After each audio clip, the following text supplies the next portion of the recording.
مولانا محمد وعلى آل سيدنا مولانا محمد بارك وسلم صلاة وسلام عليك يا رسول الله صلى الله تعالى عليه وسلم.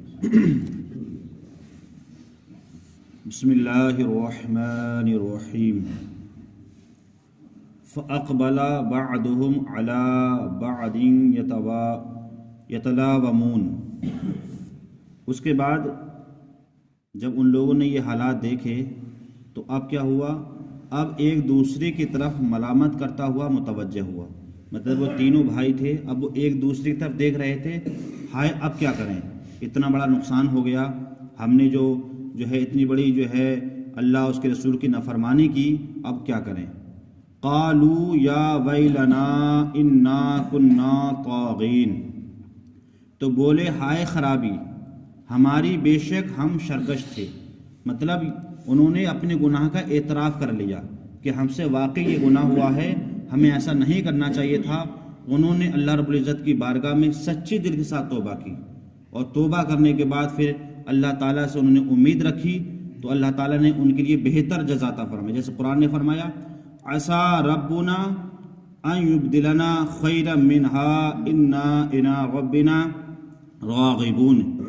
امید ہے کہ ہمارا رب اس سے بہتر بدل دے کہ ہم اپنے رب کی طرف رغبت لاتے ہیں. مطلب یہ ہے کہ انہوں نے توبہ کی، اور توبہ کرنے کے بعد جب رب کی بارگاہ میں اس امید سے انہوں نے توبہ کی، مولا ہم سے گناہ ہوا، ہم تیری بارگاہ میں توبہ کرتے ہیں، ہم اس سے بہتر تو عطا فرما. تو تفسیر میں یہ لکھا ہے کہ اللہ تعالیٰ نے کی بارگاہ میں جب انہوں نے سچے دل کے ساتھ توبہ کی تو اللہ تعالیٰ نے ایک دوسرا باغ عطا فرمایا جس کا نام تھا باغ حیوان، اور اس میں اتنی کثرت سے پھل پیدا ہوتے تھے، انگور وغیرہ پیدا ہوتے تھے کہ مطلب کتابوں میں یہ آتا ہے کہ اس باغ کے ایک انگور کا گوشہ ایک گدھے پہ لا جاتا تھا. اب اتنی برکت اللہ تعالیٰ نے فرمائی. تو شرط کیا ہے کہ اگر ہم سے کوئی گناہ ہو جائے تو ہم سب سے پہلے رب کی بارگاہ میں سچے دل سے توبہ کریں، کیونکہ انسان سے گناہ ہوتا ہے اور توبہ کا دروازہ ابھی بند نہیں ہے، قیامت تک وہ کھلا رہے گا. تو ہم سے اگر کوئی گناہ ہو جائے. دوسری چیز یہ ہے کہ ہمارے جو باپ داداؤں نے جو نیک کام شروع کیا تو اولاد پر بھی ضروری ہے کہ وہ سلسلہ شروع رکھے. ایسا نہیں کہ ہم وہ سلسلہ بند کر دیں. جیسا کہ ہمارے دادا کا، ہمارے باپ کا یہ طریقہ تھا کہ وہ فقراء و مساکین کی مدد کرتے تھے، مدرسے میں چندہ وغیرہ دیا کرتے تھے. اب ایسا نہیں ہونا چاہیے کہ ہمارے باپ اور دادا چلے گئے تو ہم اس رسم کو ختم کر دیں، بلکہ نیک جو طریقہ ہوتا ہے اس کو اگر ہمارے باپ اور دادا چلتے تھے تو ہم پر بھی اسی طریقے سے چلنا چاہیے. اور اگر ہم اس سے بھڑکے تو ہمارا بھی گرفت ایسی ہوگی جیسا کہ ان تین بھائیوں کا کھیتی والا نقصان ہوا تھا. اس کے بعد اللہ تعالیٰ نے ان کو ایسا بہتر باغ عطا فرمایا کہ جس کے ایک انگور کا گوشہ ایک گدھے پہ لایا جاتا تھا. اب ایک انگور کا گوشہ کیا ہوتا ہے، لیکن اللہ کی یہ برکت تھی، ان کے ساتھ شامل حال تھی. وجہ کیا تھی کہ انہوں نے اللہ تعالیٰ کی بارگاہ میں سچی دل سے کیا کی تھی، توبہ کی تھی. کذالک العذاب ولعذاب الآخرۃ اکبر لو کانوا یعلمون. مار ایسی ہوتی ہے اور بے شک آخرت کی مار سب سے بڑی مار ہے. مطلب یہ تمہارا کھیت جہاں جلا یہ تو کچھ بھی نہیں ہے، اور اگر تم توبہ نہ کرتے تو قیامت کے دن تم اس سے زیادہ تم پر کیا ہے عذاب کیا جاتا اور تم سے سختی لی جاتی. لو کانوا یعلمون، اگر وہ جانتے اس چیز کو. ان المتقین عند ربهم جنات النعیم.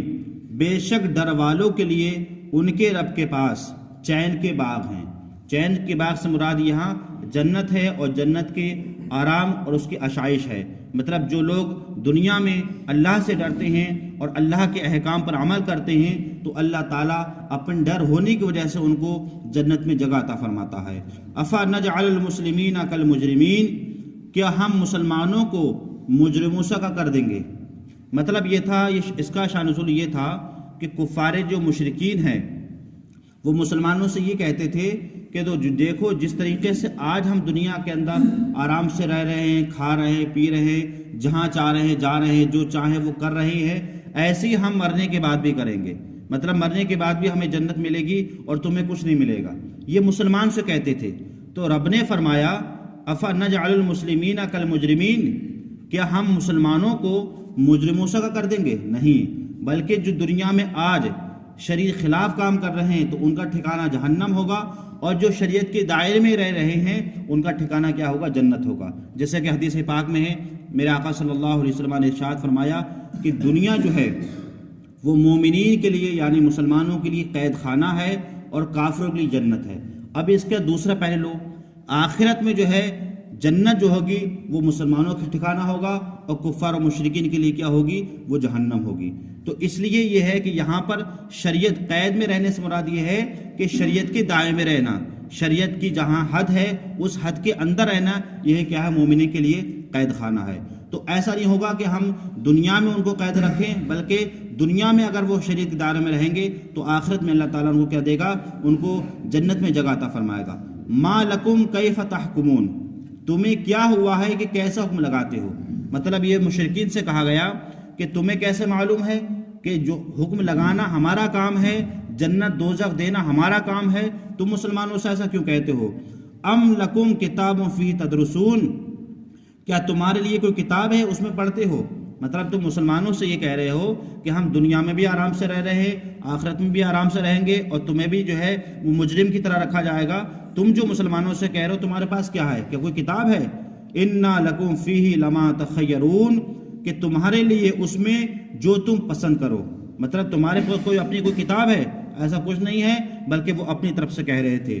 ام لکم ایمان علینا بالغۃ الی یوم القیامہ، یا تمہارے لیے ہم پر کچھ قسمیں ہیں جو قیامت تک پہنچتی ہیں؟ نہیں، انا لکم لما تحکمون، بلکہ یہ ہے بے شک تمہیں ملے گا جو کچھ کیا ہے تم دعویٰ کرتے ہو۔ مطلب یہ جو دعویٰ تھا ان کا یہ جھوٹا تھا، بلکہ حقیقت میں جنت دینا اور دوزخ دینا یہ اللہ رب العزت کے ذمہ کرم پر ہے۔ لیکن یہ ہے کہ جو ہم نیک اعمال کرتے ہیں اگر اللہ چاہے تو ان اعمال کے صدقے میں کیا ہے ہمیں جنت میں جگہ عطا فرما سکتا ہے۔ اللہ تعالی ہمیں قرآن پاک سمجھنے کی اور اس پر عمل کرنے کی توفیق عطا فرمائے۔